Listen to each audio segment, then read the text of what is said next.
A partir de este domingo y por una serie de domingos vamos a tener un estudio que se trata sobre el libro de Ruth, ¿sí? Ya se ha dado este estudio en años anteriores, pero cada tanto, bueno, es bueno volver a repetirlo porque se renueva también la gente, los hermanos, y hay quienes no han podido escuchar este tema y otros sí, por supuesto. Es un libro muy precioso, se encuentra en la página 284 del Antiguo Testamento, luego del periodo descrito en la Biblia como el periodo de los jueces. Surge este libro de Ruth, que es un libro que el autor lo tituló En Ruth unida a su Redentor. Es un libro que los judíos, en términos generales, por supuesto aquellos judíos ortodoxos que leen y estudian la palabra, lo tienen como un libro que da la lección principalmente del día de Pentecostés.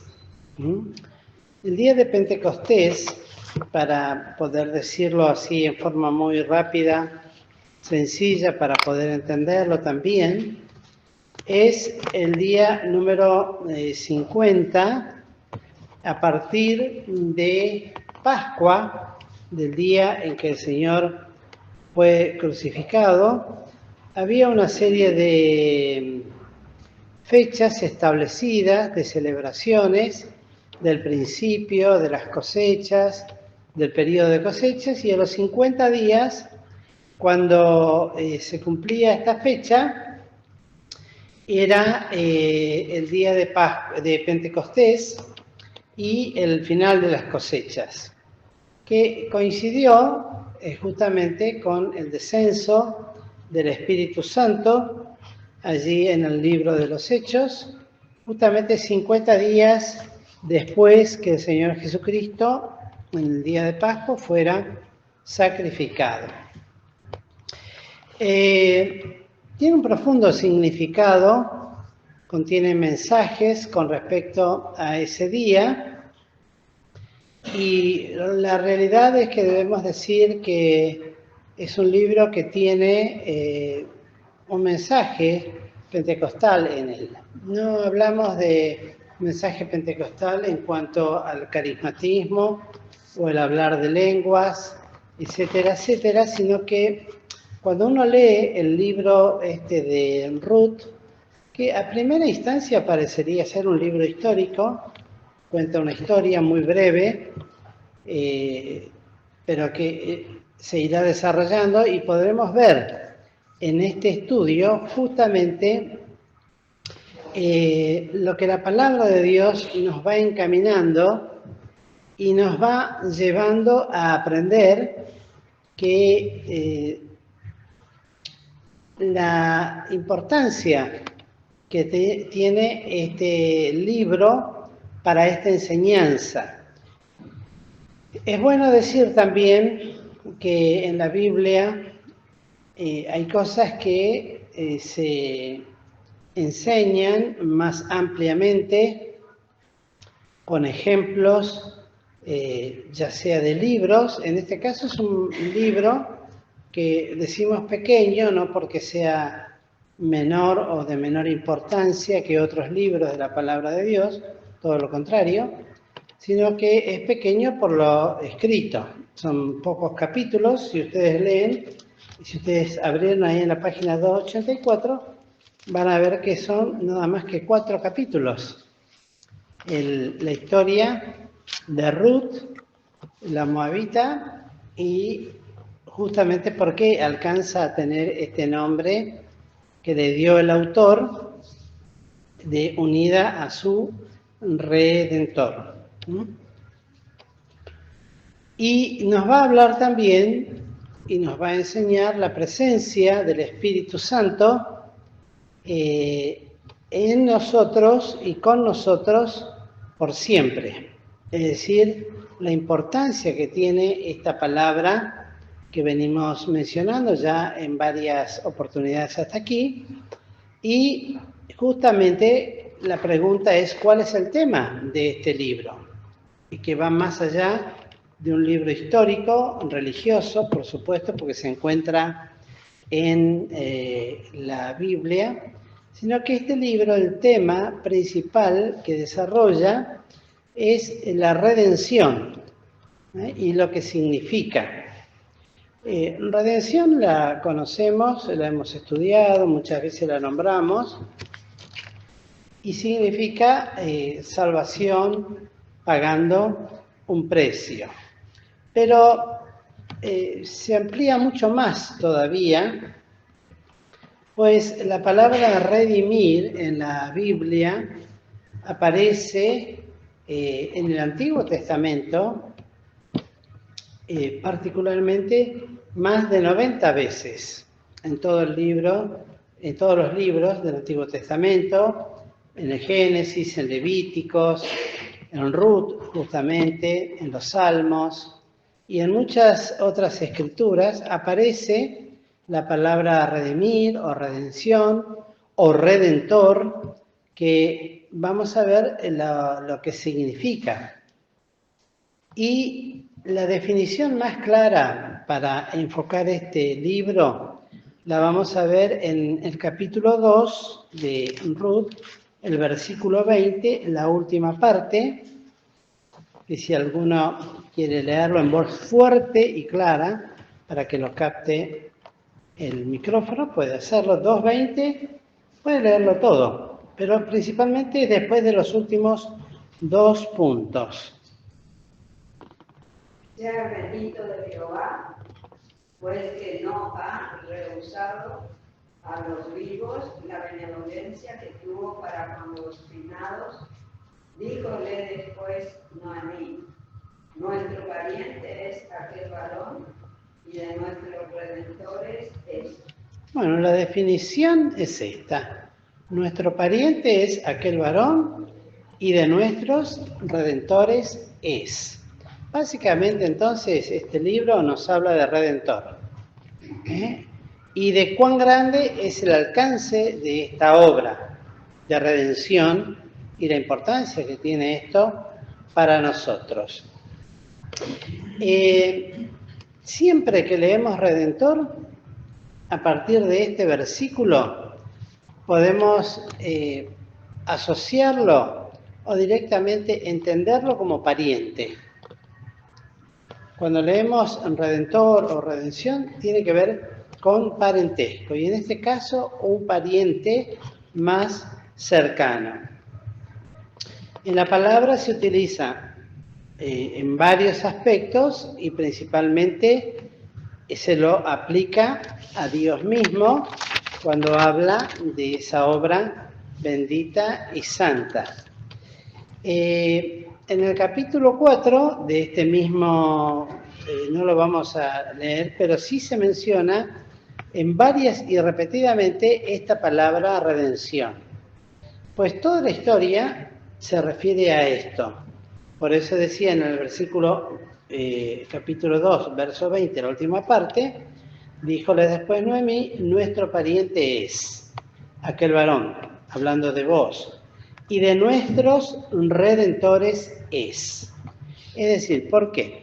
Porque específicamente que las Escrituras nos dan este tema,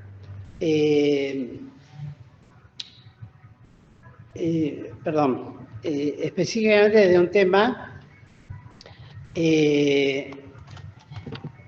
no entiendo lo que escribí, por eso me quedé. A ver, aclarándolo, podríamos decir, y explicándolo, su sentido. Es importante que entendamos esto, el sentido que tiene la palabra redentor. Y en este libro de Ruth, este es el significado de redención.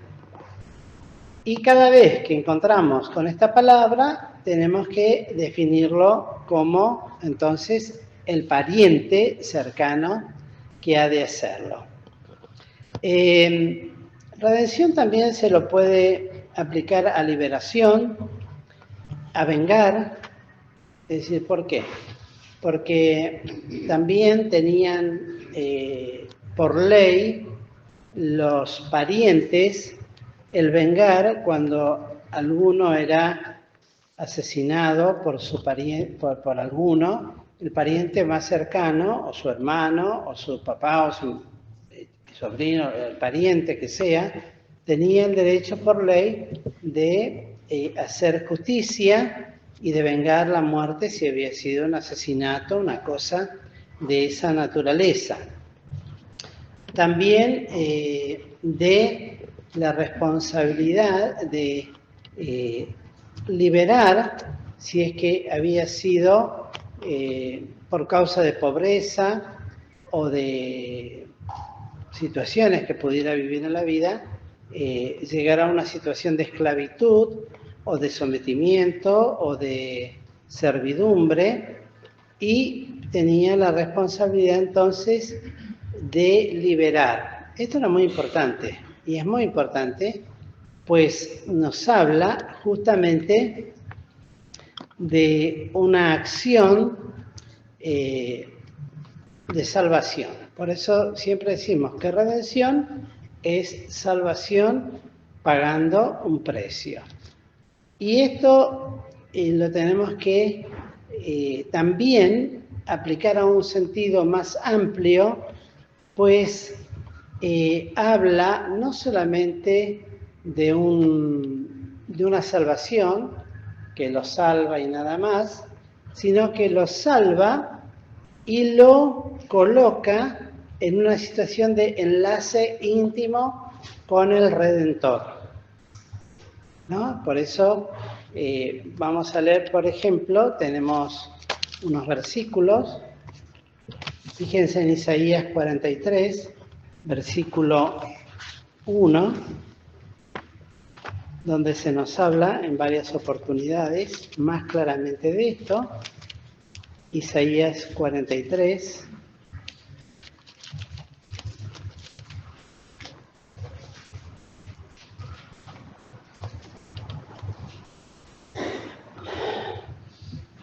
Y ahora, así dice 43.1, estoy en la página 744.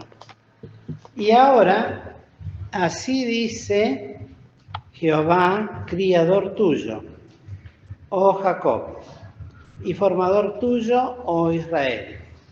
No temas, porque yo te redimí. Te puse nombre, mío eres tú. Vemos entonces que tal salvación, que tal redención está íntimamente ligada a el hecho de que el que lo hace pasa a ser no solamente el libertador, sino también el poseedor de aquel o de aquello que libertó. Se podían redimir desde el aspecto de cosas humanas o a personas, que era lo más importante, como también hacer redención sobre cosas materiales. Pero siempre el que lo redimía tenía que ser parte de la familia, el más cercano, y entonces cuando tal cosa sucedía, el que redimía tenía la posesión de lo que él salvaba o había rescatado, como en este caso. Por eso dice, te puse nombre, mío eres tú. Cuando pasares por las aguas, yo seré contigo, y por los ríos no te anegarán. Cuando pasares por el fuego, no te quemarás, ni la llama arderá en ti. Porque yo, Jehová, Dios tuyo, el Santo de Israel, soy tu Salvador. Y luego saltamos al 4, porque en mis ojos fuiste de grande estima, fuiste honorable, y yo te amé. Daré pues hombres por ti y naciones por tu alma. Y en el 5, finalizando, dice, no temas porque yo soy contigo, del oriente traeré tu generación y del occidente te recogeré. En todos estos versículos se nos da el aspecto principalmente de la redención y lo que hace que pertenezcamos a Él y Él a nosotros. Es una relación íntima de Salvador. Por eso podemos decir, cuando, por ejemplo, en Cantares, capítulo 2, verso 16, fíjense, está después del libro de los Salmos, el Cantar de los Cantares, de Salomón, está en la página 704. Una frase muy cortita, pero que es tan importante si tuviésemos la plena libertad de así decirlo. Dice, mi amado es mío y yo suya. Él apacienta entre lirios. 2.16. Mi amado es mío y yo suya. Hablando de la iglesia, en este caso el cantar habla de la amada con el esposo. Pero lo que está reflejando ahí es ese sentido de posesión, de redención, tomando como base lo que decía en Isaías que leímos, los redimidos, tenemos esta bendición de pertenencia por ambas partes. Él es mío y yo soy de él. Por eso digo, qué hermoso sería si uno pudiera decirlo esto, con total libertad, no como un, ¿cómo se dice? Un cliché se dice, ¿no? Cuando uno repite algo, porque si no más, sino que sea realmente un sentido de total pertenencia. Él es mío y yo soy de él. Es decir, una total, que eso normalmente se puede llegar a utilizar en un matrimonio, por ejemplo, y cuando hay una relación genuina, verdadera, íntima. Y lo mismo sucede con el pueblo de Israel, que era lo que Dios quería que tuviese con ellos. También se puede decir el hecho tan importante de que en mis ojos fuiste de grande estima, como leímos en el capítulo 43 de Isaías, y yo te amé. Estas son cosas muy importantes, declaraciones muy importantes y por las cuales Dios. Y por eso tiene sentido que de tal manera amó Dios al mundo que ha dado a su Hijo unigénito. ¿Con qué propósito? Para que todos aquellos que en él crean puedan ser redimidos, salvados, pagando un precio. Miren, y esto no es por hacer ningún tipo de política, es porque es el principio fundamental de la Biblia. Siempre se dice que la salvación es gratuita. Es gratuita para nosotros, que el que quiere creer no tiene que hacer nada para creerla. Pero en realidad costó, y un precio muy alto, y fue un precio de sangre. El precio fue la sangre de Cristo, la vida de Cristo. Por lo tanto, es gratuita en cierta forma, pero la realidad es que alguien pagó para que yo pudiese ser salvo, para que pudiese ser redimido. ¿Por qué? Porque vamos a leer a ver si podemos compararlo con algunos versículos del Antiguo Testamento. Fíjense, por ejemplo, en Levíticos 25:25,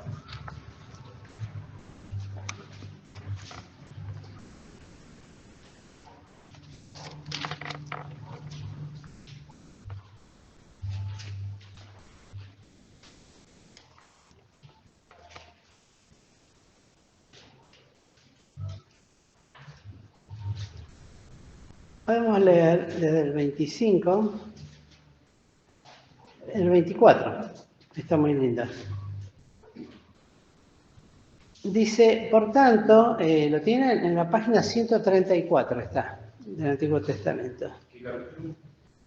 El capítulo 25, 24. Dice, por tanto, en toda la tierra de vuestra posesión otorgaréis redención en la tierra. O sea que la redención era obligatoria para el pueblo de Israel. Tenían por ley que otorgar la posibilidad de redimir, de salvar, ahora vamos a ver lo que sea, y pagando el precio que sea. O sea, se establecía un precio y había que pagarlo. Por eso lo trajimos en comparación con la salvación que Dios nos da. A nosotros nos es gratuita, porque éramos los pobres, porque no podíamos hacer nada. No hay nada que el hombre pueda hacer para ser salvo. El único que podía pagar el justo precio de nuestra salvación era Cristo. Por eso decimos, para nosotros, en un sentido, no nos cuesta nada, desde el momento del costo.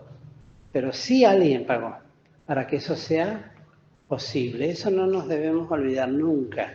Porque si decimos, sí, la salvación es gratuita y no pensamos en el costo que fue para Dios, eso, entregando a su Hijo Jesucristo, entonces sí le quitamos valor realmente a la obra del Señor Jesucristo. Es muy importante esto, no fue gratuita nuestra salvación. Por eso somos deudores, dice la palabra. No a la carne para que vivamos conforme a la carne. Somos deudores a Dios, los salvados, eternamente. Porque alguien pagó, Él pagó, Cristo pagó. Y fíjense lo que dice estos versículos del 24. Por tanto, en toda la tierra de vuestra posesión, está hablando cuando poseyeran la tierra que les era prometida, dice, otorgaréis redención a la tierra. Cuando tu hermano empobreciere y vendiere algo de su posesión, vendrá el rescatador. El rescatador es el redentor, el que rescata, el que salva. Él nos rescató. Siempre, por eso está muy asociado el libro de Ruth a la obra de Cristo. Por eso se habla de Ruth unida a su redentor. El rescatador, el que nos rescató, siempre decimos, ¿no? Cristo nos rescató ¿de qué? Del infierno. No solamente de nuestros pecados, sino que nos rescató para vida eterna. Entonces, vendrá el rescatador. Y acá está donde dice su cercano. ¿Y quién era su cercano? Su pariente. Entonces, repetimos, siempre que hablamos de redención o palabras similares, tenemos que pensar en parentesco, en pariente. Es la responsabilidad del pariente. Entonces, repetimos, siempre que hablamos de redención, asociémoslo a parentesco, a pariente. Redención igual pariente. ¿Es difícil de recordar? Me miran algunos serios y... ¿Es difícil de recordar? Redención igual pariente. Por eso, siempre que quieran entender lo que significa redención, lean el libro de Ruth. Que en esos 4 capítulos hace un desarrollo histórico, pero que encierra todo el proceso de la redención. Y para poder entender también la redención que es en Cristo Jesús.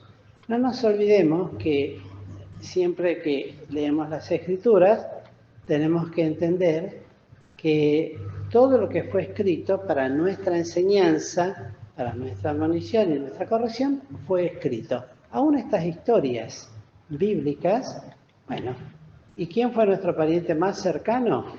El Hijo de Dios, que vino a buscar a quienes creyeran en Él para hacerlos, ¿qué cosa? Hijos de Dios y aparte, hermanos.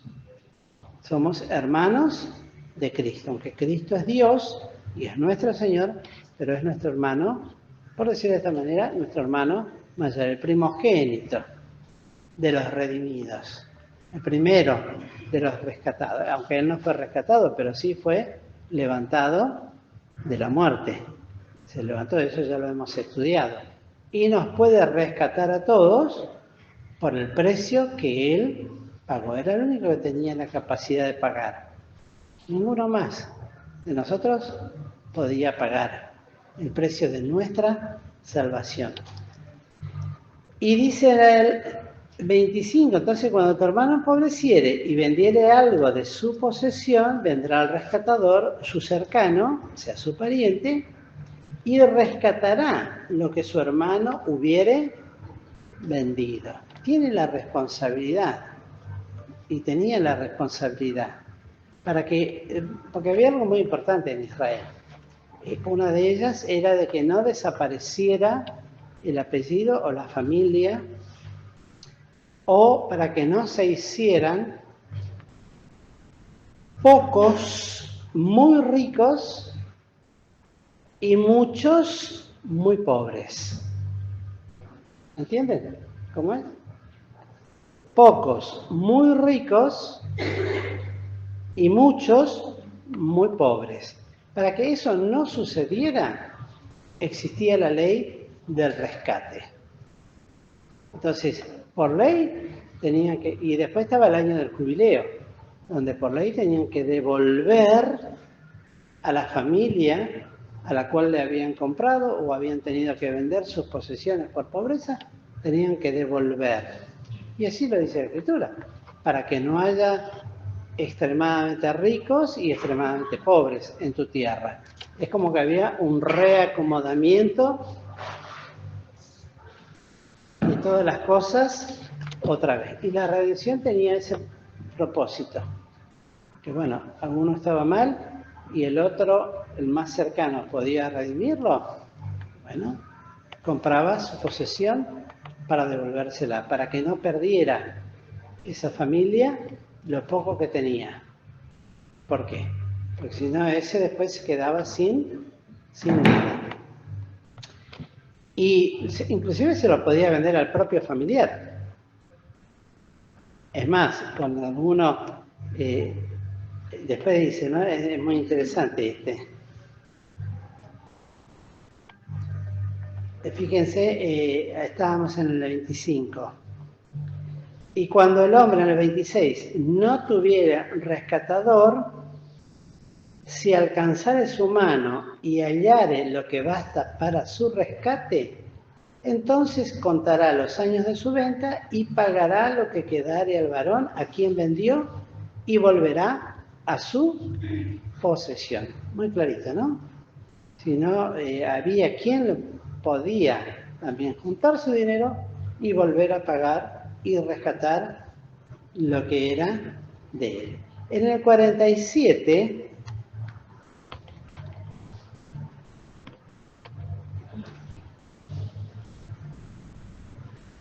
dice, y si el peregrino o el extranjero que está contigo adquiriese medios y tu hermano que está con él empobreciere y se vendiere al peregrino o extranjero que está contigo o a la raza de la familia del extranjero, después que se hubiere vendido, podrá ser rescatado. Uno de sus hermanos lo rescatará, o su tío, o el hijo de su tío lo rescatará, o el cercano de su carne, de su linaje, lo rescatará, o si sus medios alcanzaren, él mismo se redimirá. Porque a veces podía haber sucedido también, como hoy día, que en el momento de mucha necesidad se vende algo, pero que pertenece por herencia a la familia, y bueno, después tenía la posibilidad, ahí claro, no podemos repetir tanto, pero aún el pobre, que podía llegar a juntar ese dinero, podía pagar ese rescate. y tenía el deber de hacerlo y la posibilidad de hacerlo, no era que se cerraran las puertas. Es decir, no, ya me lo vendiste, olvídate, esto es mío, no vuelve más a ti. No era así. Tenía por ley que volverle la propiedad que el otro había tenido que vender por pobreza. Después, si leen este libro de Levítico, van a ver cómo justamente les habla lo que yo les decía recién, para que no surjan esas diferencias tan grandes entre una cosa y otra. Por eso está lo que decíamos en Ruth 2:20, cuando le dice de nuestros familiares de nuestros redentores es Él, ahí en Ruth, ¿no? En 2:20 dice, nuestros parientes es aquel varón y de nuestros redentores es. Después vamos, a medida que vayan pasando los domingos, vamos a ir entendiendo que no podemos, yo no me quiero meter ahora en temas que vendrán más adelante, pero van a ver por qué Ruth le tiene que decir, Noemí le tiene que decir esto a Ruth.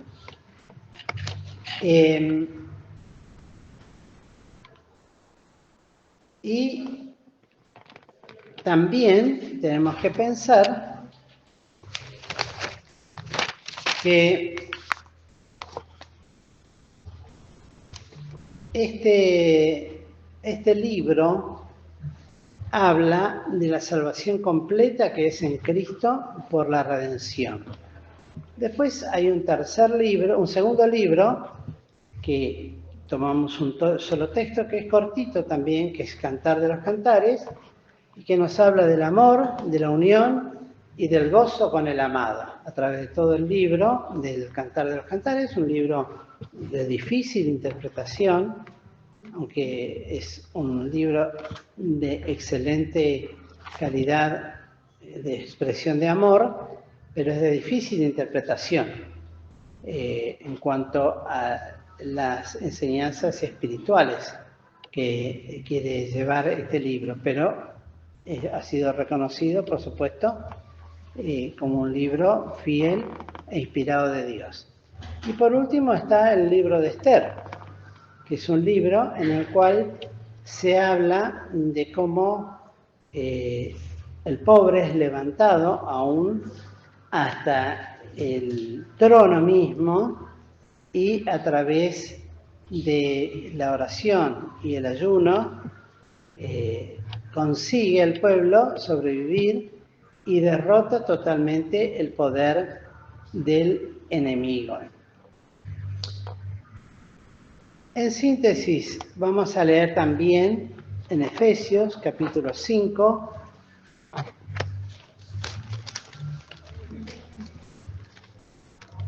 verso 31.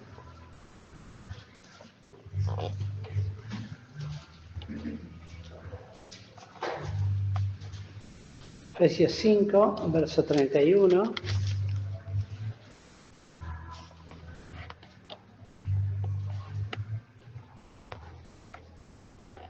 Y 32.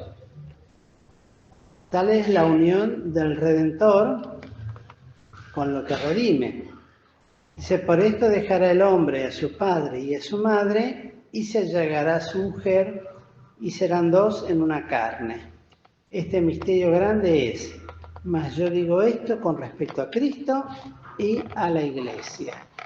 Cuando estamos hablando de este tema de la redención, no tenemos que quedarnos solamente con lo que era la ley y las cosas que la ley propiciaba, sino que tenemos que llevarlo a una aplicación de carácter netamente espiritual y como cristianos, como hijos de Dios, llevarlo a la experiencia de los salvados. Entonces, por eso dice acá, en este capítulo, tal relación tiene directa relación entre Cristo, por eso dice, este misterio grande es, mas yo digo esto con respecto a Cristo y a la Iglesia. Lo que nos debe también quedar bien en claro es los propósitos por los cuales Dios redime. Fíjense en Tito, capítulo 2.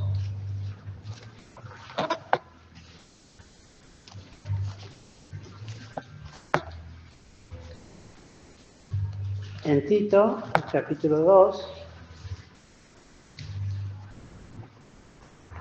los versículos 13 y 14.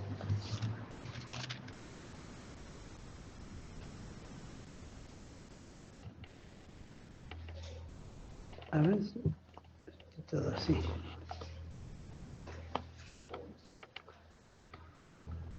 Esperando aquella esperanza bienaventurada y la manifestación gloriosa del gran Dios y Salvador nuestro, Jesucristo. Acá cuando dice Salvador está hablando de Redentor. Es el que salva, es el que rescata. Entonces son palabras similares que nos hablan del Redentor, que se dio a sí mismo por nosotros, ¿para qué? Para redimirnos. Ahí aparece directamente la palabra que venimos estudiando. Y lo hace para redimirnos de tres cosas muy importantes. La primera, se habla de iniquidad. La iniquidad tiene que ver, y esto aunque lo estudiamos en la reunión de oración, pero ya que está se las voy a leer acá también. Fíjense todo lo que significa iniquidad. Para los que vienen en la oración tal vez ya lo recuerdan. Pero iniquidad, básicamente la traducción es anomia. Anomia quiere decir sin ley, que no tiene ley. Y habla de injusticia, de iniquidad, de maldad absoluta, de traspasar la ley, y se entiende sobre todas las cosas la ley de Dios, hacer lo que es contra la ley, no solamente traspasarla, sino hacer en una acción voluntaria lo que es contra la ley, hacer infracción de la ley. Por lo tanto, si es contra, está haciendo una infracción, así como si fuera una infracción de tránsito, ¿no? Que dice no pasar y se pasa, o no, en fin. Una actitud también, todo esto está dentro de la palabra iniquidad, de rebelión contra la ley. Una rebelión que se levanta del ser interior contra todo lo que tenga que ver la ley de Dios. Por ende también, al tener esta actitud de rebelión contra la ley, habla de un menosprecio a la ley de Dios. Menospreciar, ¿qué significa? Tener en menos. Todo esto tiene que ver con iniquidad, ¿eh? Todo esto tiene que ver, sale de la palabra iniquidad. Y no ser recto, o sea, derecho, recto, ni delante de Dios en su santidad, ni recto en relación con el hombre en cuanto a su conciencia.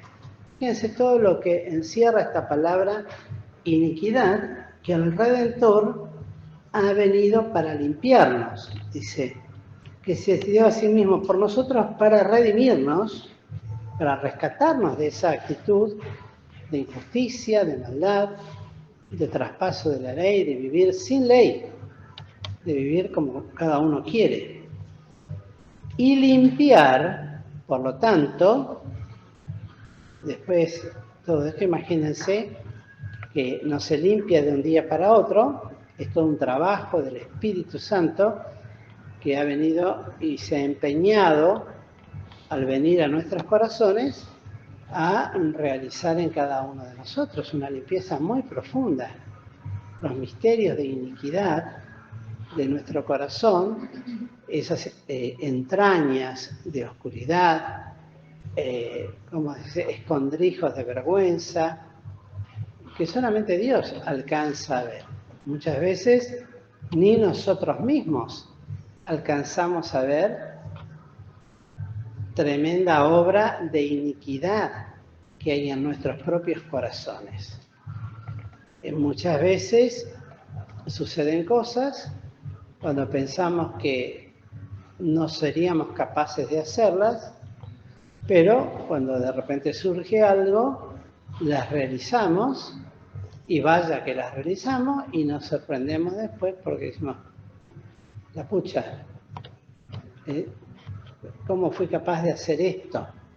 O muchas veces, habiendo pasado el tiempo, nos damos cuenta de algo que hicimos muy mal, que tiene que ver con esto de la iniquidad, ¿no?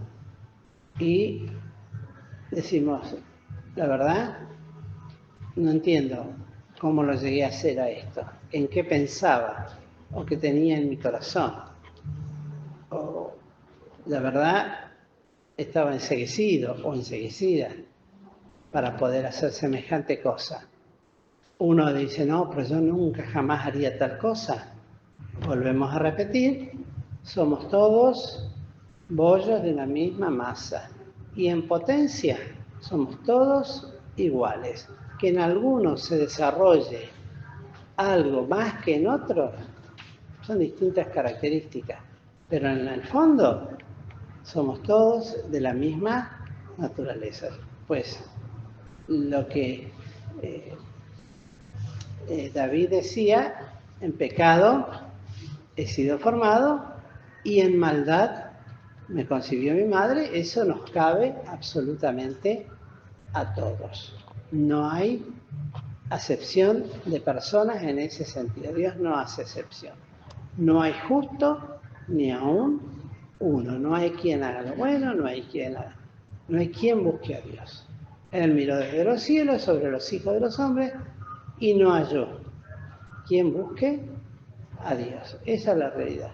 Entonces, el Redentor vino para redimirnos, pagó un precio. Este libro nos habla de esta obra. Por eso vamos a ir permanentemente a la historia de Ruth, que es muy linda, es muy preciosa, pero el significado espiritual, cómo se aplica a nosotros.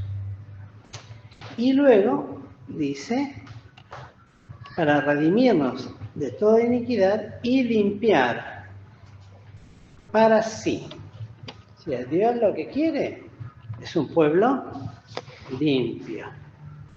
Es decir, no busca algo, si bien, aún siendo nosotros pecadores, Cristo murió por nosotros, pero no quiere decir que se conforma con eso. Ya está.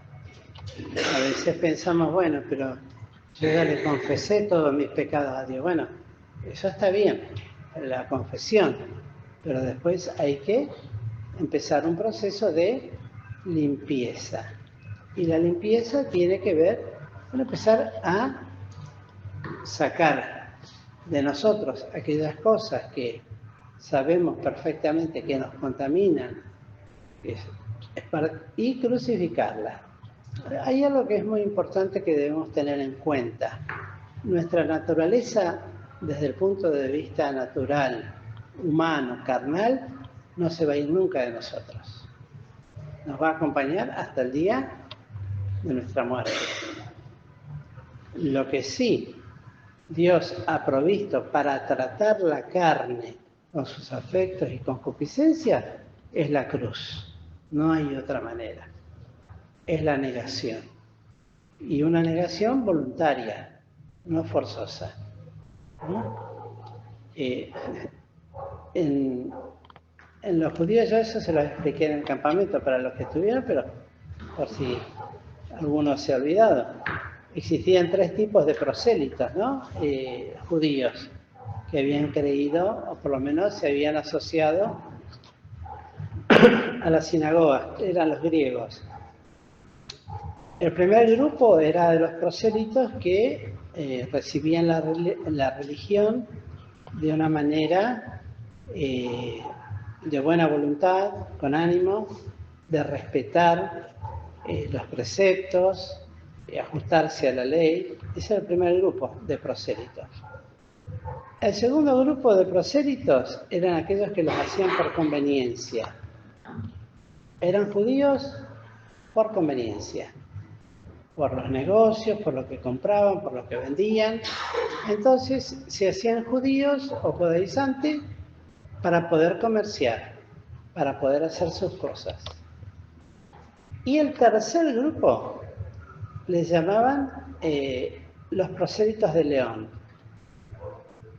Y eran los que eran hechos prosélitos por fuerza o por violencia.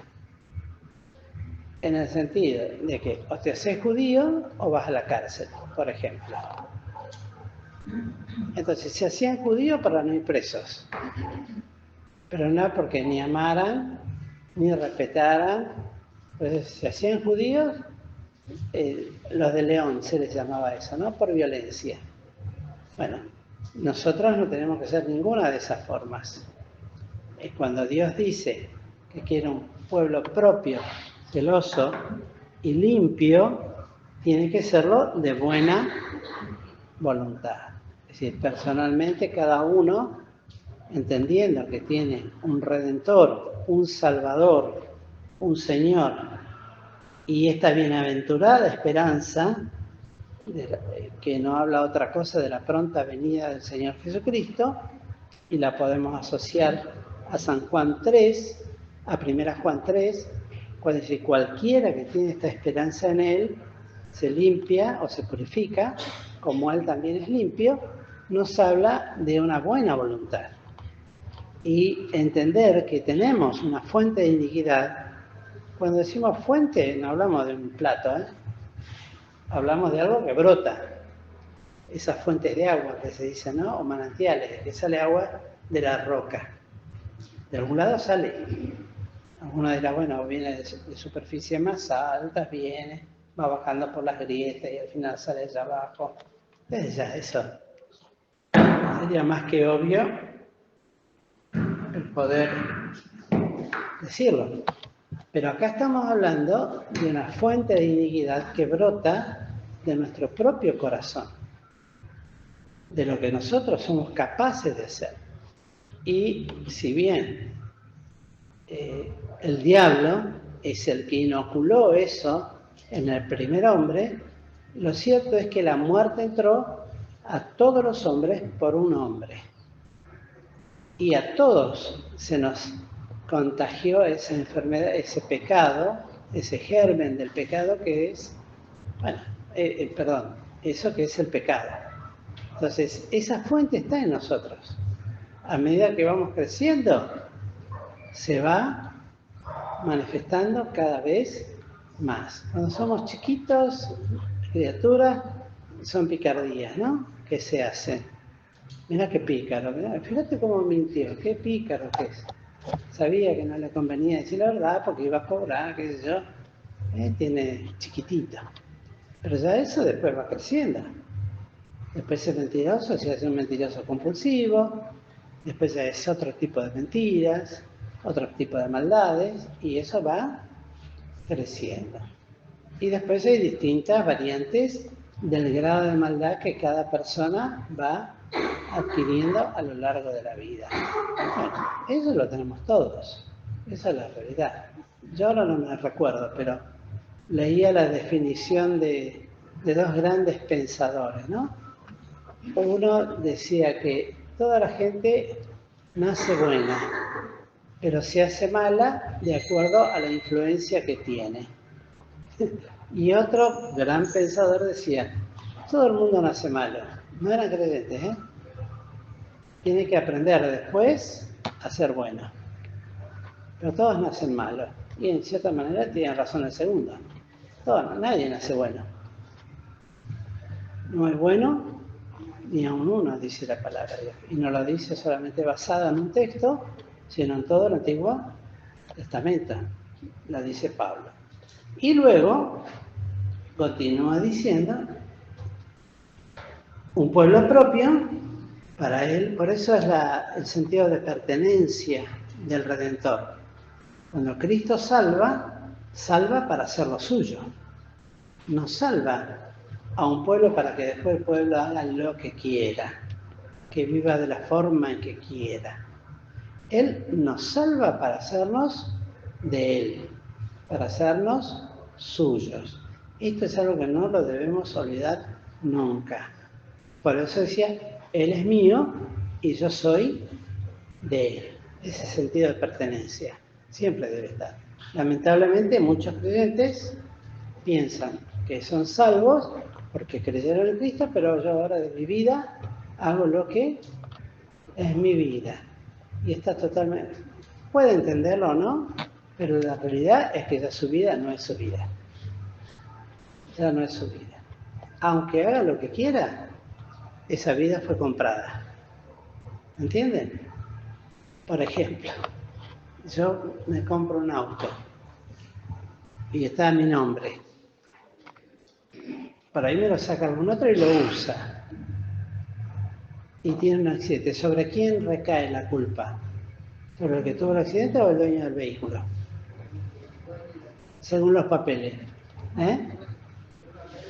No escucho. El dueño del vehículo, ¿no? Me parece que es así.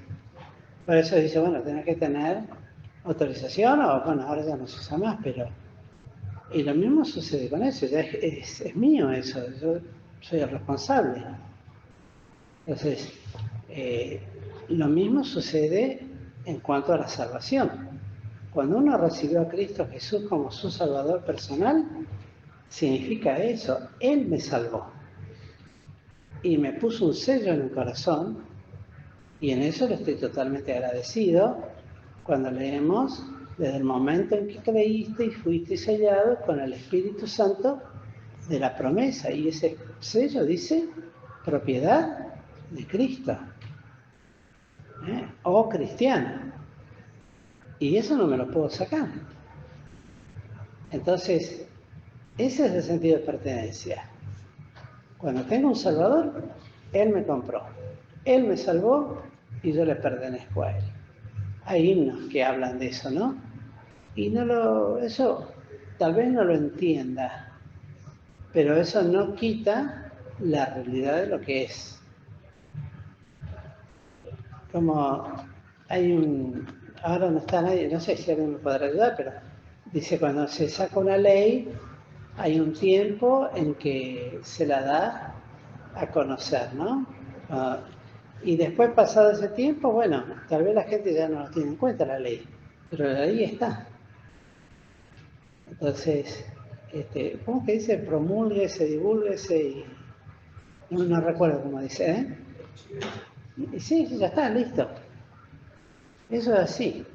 Entonces, cada uno de nosotros, el día que aceptamos a Cristo, ya dejamos de ser nuestros. No somos del diablo. No somos del mundo. Por eso Cristo decía, no son del mundo. Y es la realidad. Y en eso nos gozamos. Pero no asumimos del todo que, por otro lado, si bien no soy del mundo, no soy libre para hacer lo que a mí se me antoja. Y eso a veces no nos gusta, porque yo quisiera ser libre de todo. No quiero tener carga de nada, no quiero ser ni del diablo, ni de Dios, yo quiero ser mi vida. No, tal cosa no existe. El que piensa eso, no sé cómo calificarlo. Es un pobrecito iluso que vive engañado por ese pensamiento, porque siempre tiene que pertenecer a alguien. Por eso dice Pablo, no os prestéis. Cuando somos de Cristo y hacemos las cosas del diablo, nos estamos prestando para los usos del diablo. Y cuando uno presta algo, es lo que sucede, ¿no? Yo presto porque es mío, pero lo presto. Pero sigue siendo mío. Y el que lo usa, ¿qué pasa cuando prestamos algo generalmente? ¿Cuál es el temor que tenemos? Que vuelva roto, que no sirva más. ¿Eh? O que no me lo devuelva. En este caso, si somos cristianos y nos prestamos al pecado, el diablo no nos puede retener, pero nos va a devolver ¿de qué manera? Bien rotos e inútiles. Entonces, tal es el sentido de la palabra redención. Y limpiar para sí un pueblo propio y por último, celoso de buenas obras. Tal es el sentido de la redención. El celo santo de Dios de querer hacer aquellas buenas obras que Él preparó para que anduviésemos en ellas. Efesios. Las buenas obras que Dios preparó. El camino que Él me armó, que Él me trazó. Bueno, bendito aquel que puede tener esta luz, que lo comprende, que trata de comprenderlo y que trata de aplicarlo en su vida. Y que procura, mejor dicho, que procura, que insiste, a pesar de que le cuesta, bueno, voy a proseguir. Algún día el Señor me va a dar la fortaleza para alcanzar la meta deseada. Pero bueno, prosigo. Que el Señor pues nos bendiga, queridos hermanos.